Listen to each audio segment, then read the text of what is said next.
Ассаламу алейкум. Аратқан таңымыз баршамызға қайырлы берекелі болсын. Мен сіздермен пайдалы кеңес бөліскім келіп отыр.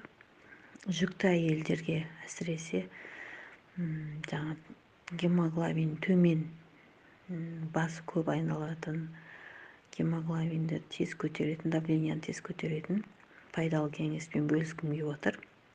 Үй жағдайында 200 грамм мейізді жақсылап жуып аламыз ағыны. 1 литр суға қайнатамыз. Қайнап жатқан кезде 150 граммдық набаттан бір түйірін салып жібереміз.